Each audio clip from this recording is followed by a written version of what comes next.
Pourquoi le runner donne autant aux autres partenaires, mais pas à son autre? C'est cette question qui m'a été posée par un abonné que je vais répondre aujourd'hui avec vous. Hello mes belles âmes, j'espère que vous allez tous bien.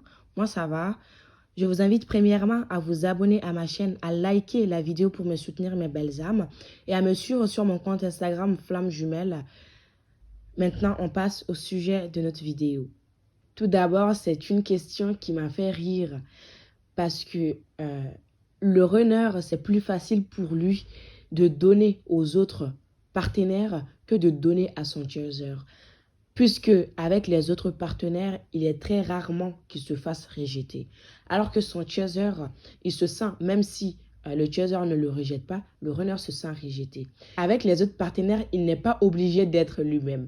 Avec les autres partenaires, il n'est pas obligé d'enlever son masque parce que les autres partenaires ne voient pas en lui la personne qu'il est réellement. Il peut mettre son faux self comme il veut. Il peut tromper comme il veut. Il peut ne pas se montrer tel qu'il est. Hein. Alors qu'avec son chaser, c'est tout sauf ça, c'est le contraire. Le chaser le met face à lui-même, le met face à ses zones d'ombre, puisque le runner a beaucoup de zones sombres qu'il ne peut pas voir chez lui, qu'il ne peut pas admettre. Et donc face à son chaser, le chaser réveille tellement de choses en lui, en fait, qu'il ne se sent pas capable de rester dans la relation, qu'il se sent obligé de donner aux autres que de donner à son chaser. Puisque donner aux autres ne l'oblige pas à être authentique. Puisqu'il peut donner sans réellement donner de lui-même en fait. Il peut donner de manière superficielle. Alors que s'il fait cela avec le chaser, bien sûr que ça ne marche pas parce que les deux sont un miroir, les deux sont pareils, même âme, même source cosmique. Et donc le chaser voit directement dans son jeu et arrive à le démasquer. Et c'est que le runner déteste le plus au monde, c'est que ses jeux soient démasqués. Qu'on voit réellement la personne qu'il est, hein, puisqu'il se cache. C'est quelqu'un qui se cache. C'est quelqu'un qui s'adapte aux autres. Quelqu'un qui peut avoir plusieurs relations superficielles sans autant être lui-même dans la relation, en fait. Alors qu'avec le chaser, il est obligé d'être réellement dans la relation, puisque c'est la personne qu'il aime le plus, puisque c'est son amour. Et donc, cela lui fait peur, bien évidemment, puisque, on le sait tous, s'il donne au chaser, il a peur de se faire rejeter, puisque la peur de rejet est sa blessure primordiale. Bien évidemment, ceci dit, cela ne veut pas dire que le runner n'est pas capable de donner. Hein. Ça, c'est un runner qui est déséquilibré, un runner qui n'a pas conscience du lien et du travail qu'il faut faire sur soi.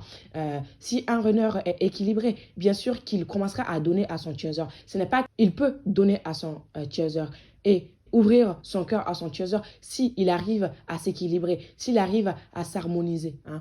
Et mais cela aussi, je dis bien, cela dépend aussi du chaser.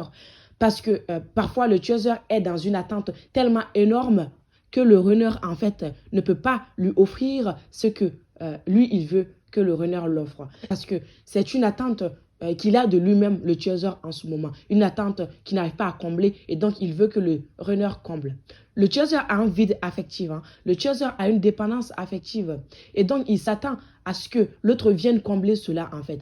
Or, cela n'est pas l'amour. L'amour n'est pas que l'autre vienne combler notre vide intérieur, mais que l'autre vient partager ce que nous avons déjà accompli à nous, c'est-à-dire le vide qu'on a déjà accompli nous-mêmes, cette dépendance affective qu'on a déjà soignée.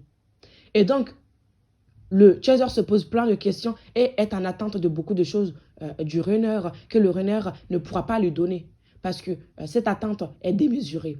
Alors, c'est aussi prendre une feuille, les chasers, et mettre vos attentes sur une feuille et voir jusqu'où vous allez dans vos demandes.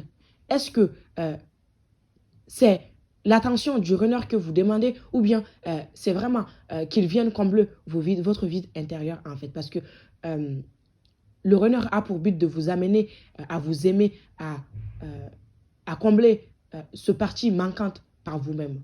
D'accord? Et donc, le runner se sent rejeté avec son chaser. Et donc, c'est plus facile pour lui de donner aux autres personnes que de donner à son chaser. Ceci dit, le runner, quand même, parfois, donne dans la relation. Quelquefois, le runner donne, même si c'est peu. Mais ce peu n'est pas pris en compte par le chaser.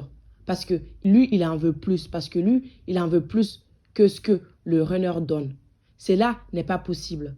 Il faut prendre en considération ce que le runner donne et combler soi-même ses vides affectifs. Parce que si on est comblé soi-même, si on est bien soi-même, on n'a pas besoin que l'autre nous donne autant. On n'a vraiment pas besoin que l'autre nous donne même. Hein, parce qu'on se donne déjà à soi. On n'en attend de rien du tout. C'est ça l'amour inconditionnel. Être capable d'aimer sans rien attendre en retour. Voilà mes loulous. Ça sera la fin pour cette vidéo. J'espère que j'aurai répondu à cette question. N'hésitez pas à laisser un like, un commentaire et à vous abonner à la chaîne. Je vous dis à très bientôt. Bisous.